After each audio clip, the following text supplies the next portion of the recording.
Upgrading seems simple until you're actually doing it. This is way different than anything you faced when buying your first home. The housing market in Minnesota is more balanced than it has been in years. Inventory's up, houses are sitting longer, and move-up buyers are finally seeing the breathing room that they've been looking for since 2020. And breathing room sounds nice, but it comes with its own set of challenges. More decisions, more complexity, and more room to make expensive mistakes that you never had to think of when you were buying your first home. Today, I'm gonna go over the mistakes to avoid when buying your move-up home here in Minnesota. And these are specific to upgrading, not just generic advice for buying homes in Minnesota. If you own a home and you're thinking about trading it up for something bigger, you're in the right place. And stick around to the end, because I'm gonna tell you the move-up mistake that nobody talks about. And this mistake costs homeowners more than anything else during the move-up process. And it happens months before you even think about listing your home. A couple of years ago, I had first-time home buyers that did everything right. They were patient, they were prepared, and they got a great home at a great price. By the time they were ready to upgrade, they had built up some real equity. Now it was time for a bigger yard, a better school district, and more room for their growing family. They assumed that the move-up process was going to be just like buying their first house, just with a bigger number. It wasn't. Because buying your move-up home is not just a bigger version of buying your first house. It's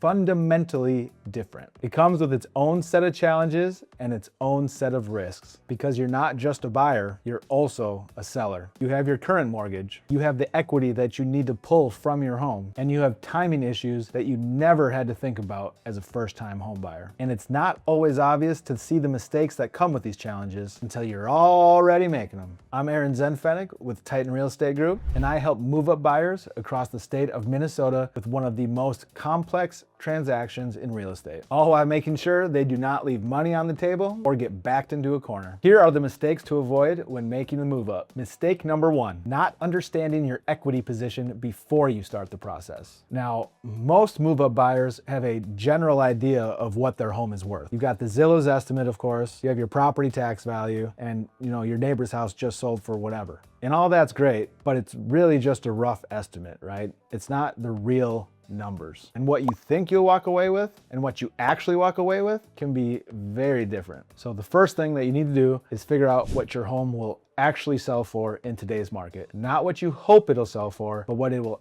actually sell for. Once you have that number, you need to subtract your mortgage, all the closing costs, any repair costs to get your home ready to sell, the commissions, of course, and then a lot of times people forget the holding costs, right? Your taxes, your insurance, your utilities, that kind of stuff. And what's left is your actual usable equity. And if I were you, I would even budget a little bit less than that because nobody wants to be completely all in on a house. It's not the Zillow's estimate. It's not the rumor of what your house might sell for. It's not the property tax value. It's what your house will actually sell for minus all the costs. That's the number that you really need to plan with. What you're trying to avoid is building your plan off of this hope number, making all these different plans, getting ready to do all these things, and then you figure out the real number, just kick you in the stomach, and you're back at starting at base one. Mistake number two, shopping for your next home before your current home is ready to sell. One of the biggest and most common mistakes that I see move-up buyers make is that they start shopping for their next home before they get ready to sell their current home. They get too excited, start looking on Zillow, find a home they love, and they haven't even talked to a realtor or even started decluttering the basement. You then find yourself making contingent offers on a home that you love, losing out in multiples because, let's face it, if you like the home, 10 other people probably like the home. And if you are lucky enough to even get the offer accepted, now you're backed into a corner and you have to rush to get your current home ready and probably list it for a lower price than you should. When you rush a home to market, nothing good happens. It doesn't show well, it sits on the market. When it's been there for more than 3 weeks, heck, if it's been there for more than 2 weeks, people are like, what is wrong with that home? I literally had a client today who sent me a home and had been on the market for 21 days. And he was like, what do you think's wrong with this place? And it looked beautiful in the pictures. But because it'd been on the market for so long, we automatically got a negative thought going into seeing the home. In Minneapolis's current market, that's cooling off a little bit, where homes are sitting just a little bit longer than they used to. Not having your current home show ready before you go start shopping for your next one isn't just poor practice, it's a financial mistake. So make sure you don't start shopping for your next home until you've had an honest conversation with you and your realtor about what your home needs to be ready and how long it will take to get there. Mistake number 3, underestimating the carrying costs of owning 2 homes. If you buy before you sell, even if it's just briefly, you're carrying 2 mortgages, 2 sets of property taxes, 2 insurance policies, and you guessed it,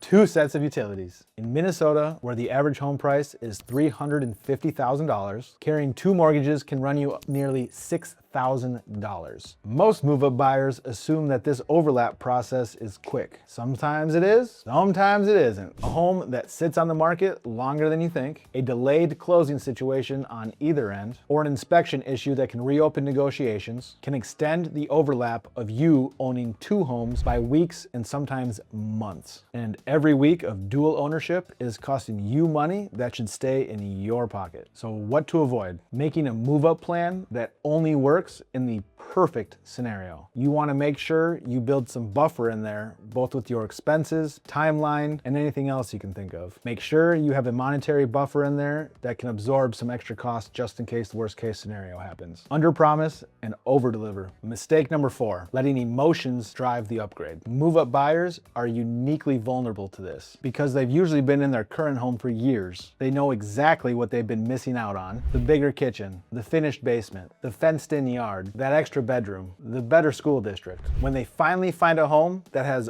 all of that, it's hard not to get excited, right? That emotional pull is exactly when overpaying starts to happen. With the market starting to become more balanced, there is real room to negotiate. Homes are sitting on the market longer, price drops are up year over year. Sellers in the move-up price range are more negotiable than they have been in years. And buyers who fall in love before they do the math walk away from that negotiating power without even realizing it. What to avoid? Making your first offer your best offer when the home has been sitting on the market for a couple of weeks or more. With the market getting more balanced, patience is a financial tool. Use it. Mistake number 5, choosing the wrong price tier for your move up. This one catches people off guard. In today's market, the different price tiers act very differently. The first time homebuyer price range, homes are still moving quick with fierce competition. Once you start to get above that $500,000 price point, things start to change a little bit. Homes are sitting longer, you have more negotiating power as a buyer, which means you get to be a little bit more picky about the condition of the home. Move up buyers who try to stretch their budget and get into that higher priced home often find themselves buying into a tier that is softer than the home they sold. And what that means is because they saw so much activity on their current home and so much competition going into high multiples, when they go to buy their next home, they assume that the competition is going to be just as fierce, which then can lead to them overpaying for their next home. Understanding how these different price tiers behave is a conversation that you need to have with your realtor before you find the home that you love. So what to avoid? Treating your move up like it's one transaction. It's 2 separate transactions that act very differently. They need to be understood independently, but managed together. All right.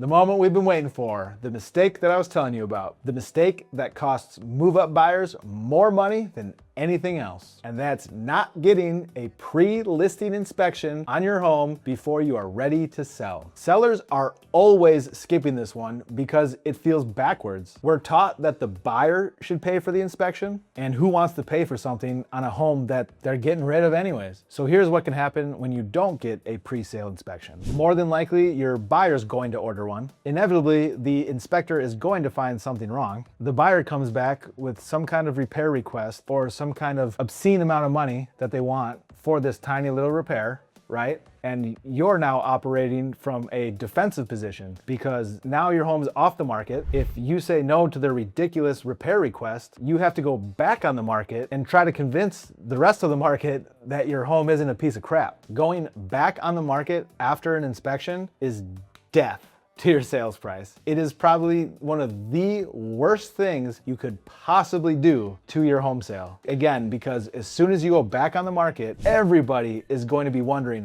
what is wrong with that home. You are not gonna get into multiple offers. You are not gonna sell for over asking price. It is going to sit there for weeks on end, and you are probably going to get $25,000 less than asking price. So now this buyer holding you hostage to this ridiculous offer that they've made, and if you just would have gotten this inspection yourselves, you would have seen that little issue. You could have fixed the issue before going on the market, and we could avoid this situation altogether. And inspections are cheap. They're $300 to $500, gets us in a perfect position to prepare for what we'll be facing. It allows you to be proactive and not reactive. It gives you the time and space that you need to make a level-headed decision, whether to repair what they find or to let the buyers know what they're walking into before they even come and see the home. Now, when they try to do their inspection and say, we want X, Y, and Z, you can go right back at them and say, I told you about X, Y, Z before you made the offer. You should have thought about that before you made this offer. How can they argue with that? This can remove one of the biggest